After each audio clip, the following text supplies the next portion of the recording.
SK news Telugu ఛానల్కు స్వాగతం. అనంతపురం జిల్లా కళ్యాణదుర్గం పట్టణంలో పలు హోటళ్లు మరియు డాబాలపై ఫుడ్ ఇన్స్పెక్టర్ రామచంద్రయ్య, అతని సిబ్బంది ఆకస్మిక తనిఖీలు చేశారు. కళ్యాణదుర్గంలో పలు హోటళ్లలో మాంసాన్ని ఫ్రిజ్లో పెట్టి అమ్ముతున్న హోటళ్లను, ప్రజలకు హాని కలిగించే synthetic colours, tasting salt, expiry date అయిన మసాలా పౌడర్ పాకెట్స్, నాణ్యత లేని వంట నూనె ఉపయోగించడం వల్ల ప్రజల ఆరోగ్యాలు ప్రాణాలకు ప్రమాదకరము కనుక ఇప్పటికైనా నాణ్యతతో కూడిన హోటల్లోను నడిపించాలని హోటల్ యజమానులను హెచ్చరించారు.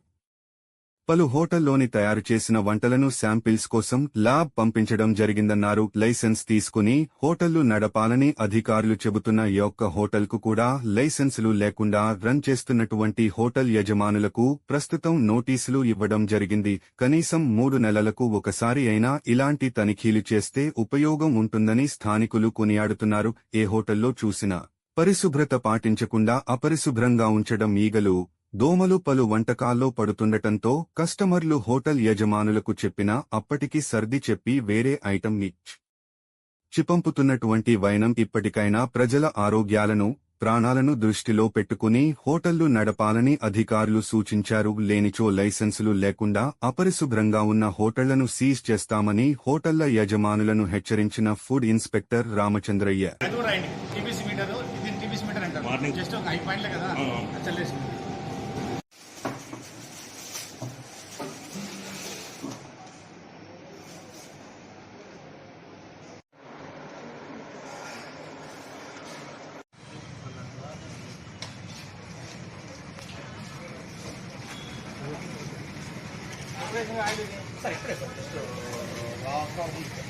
అది వాళ్ళు వచ్చి ముసరు తీసుకోపోయే పక్కన పెడుతుంటారు సార్. అది ఇది ఏంటి సార్? పుష్కా సార్. అది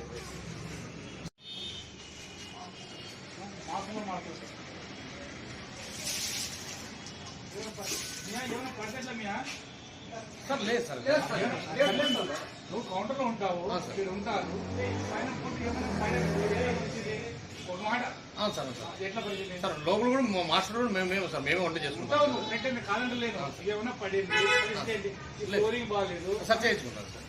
కట్టెలు ఇక్కడనే, సేరు ఇక్కడనే, ఇది శుభ్రతలే చూసలేదు సార్. బాబు దీనికి నోటీస్ ఇస్తాం మేము. మీరు పబ్లిక్ డబ్బులు తీసుకుంటారు, ఫ్రీ సర్వీస్ చేసలేదు. ఎట్లా ఉండాలి ఫుడ్? అల్లా అంటే కూడా ఎట్లా మనం చూస్తున్నావు కదా ఎంత ఎట్లా ఉంటుంది, దరిద్రంగా ఉన్నారు సార్. అవన్నీ తీసేయచ్చు కదా, ఎన్ని నెలలు పెట్టుకున్నారు? అవన్నీ క్లీన్ చేసుకోవచ్చు కదా. సోపు నీళ్ళైనా నైట్ అవుతుంది ఆగే ఆగే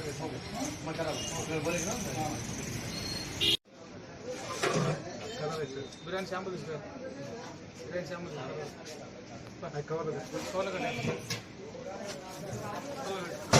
దాంట్లో కాదు. ఈరోజు కళ్యాణదుర్గంలో